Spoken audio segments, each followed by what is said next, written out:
জেরুজালেমে আকাশে আজও ভেসে বেড়ায় আজান, কিন্তু মাটির গভীরে চলছে এক ভিন্ন সুর, লোহার গর্জন, পাথরের ভাঙচুর আর অদৃশ্য খনন যজ্ঞ। শহরের মানুষ বলছেন এটি নিছক ইতিহাস খোঁড়ার কাজ নয়, বরং ধাপে ধাপে মাটি সরিয়ে নিচ্ছে শহরের অস্তিত্ব, নড়ে দিচ্ছে শতাব্দী পুরনো পাথরের ভরসা।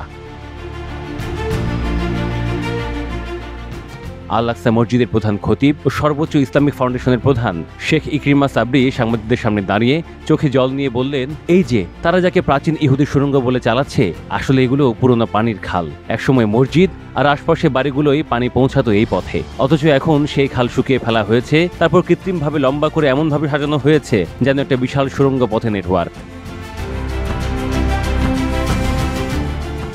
শহরের বাসিন্দাদের অভিযোগ, প্রতিদিন নতুন করে নিচে খোঁড়া হচ্ছে। ইসরায়েলি কর্তৃপক্ষ বলছে এটি একটি প্রত্নতাত্ত্বিক গবেষণা, কিন্তু জেরুজালেমের মানুষ দেখছে ভাঙন আর ফাটল। বাব আল সিলসিলা, বাব আল মাগারিবা নাম জুড়ে আছে ইসলামী ইতিহাসের এক একটি অধ্যায়, অথচ সেই সব গলি পুরনো বাড়িগুলোই হঠাৎ করে দেখা দিয়েছে চির, কোথাও আবার দেয়ালে অংশ ভেঙে পড়ছে।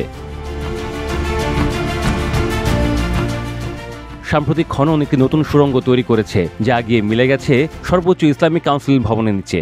শহরের প্রবীণরা বলছেন এর মাধ্যমে চাপ সৃষ্টি করা হচ্ছে। এটা শুধু পাথরের নিচ দিয়ে খোঁড়া নয়, শেখ সাবরির মতে এটা আসলে মানুষের মন খোঁড়া। আমাদের ভয় দেখানো হচ্ছে যেন আমরা আল আকসা থেকে মুখ ফিরিয়ে নেই, কিন্তু তা কখনোই হবে না। জেরুজালেমে এমন এক শহর যেখানে প্রতিটি ইটের নিচে আছে হাজার বছরের স্মৃতি। কোনো গলি দিয়ে হাঁটলে মনে হয় ইতিহাস ফিসফিস করে কথা বলছে, কিন্তু এখন সেই ফিসফিসানির জায়গায় শোনা যাচ্ছে আতঙ্কের শব্দ। পরিবারগুলো রাত কাটাচ্ছে ভয়ে, হঠাৎ যদি মাটির নিচ থেকে ধসে পড়ে তাদের বসতবাড়ি। শিশুরা খেলার মাঠে খেলতে গিয়ে ফিরে এসে মাকে জিজ্ঞেস করছে, মা, আমাদের বাড়িও কি ভেঙে যাবে?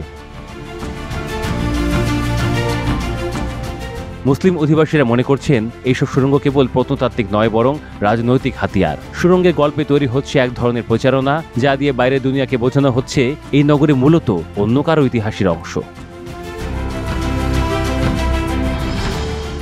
ইতিমধ্যেই আল আকসা মসজিদের আশপাশে বসবাসরত অনেক পরিবার ঘরবাড়ি মেরামতে খরচ জোগাতে হিমশিম খাচ্ছে। বাড়ির ফাটল মেরামত না করলে বিপদের আশঙ্কা, তবুও তারা জায়গা ছাড়তে নারাজ। এক বৃদ্ধা বললেন, আমরা এই শহরের মানুষ, পাথর ফাটতে পারে, দেয়াল ভাঙতে পারে, কিন্তু আমাদের মন ভাঙবে না। শেখ সাবরিও স্পষ্ট করে জানিয়ে দিলেন, আমরা আল আকসা ছেড়ে যাব না, আমাদের ভবন ছাড়ব না, কারণ এই সব সুড়ঙ্গ, এই সব নাটক আসলে এক ধরনের প্রোপাগান্ডা। যেসব গোষ্ঠী রাজনৈতিক লাভ চায় তারাই এইসব করছে, কিন্তু আমরা আছি, আমরা থাকবো।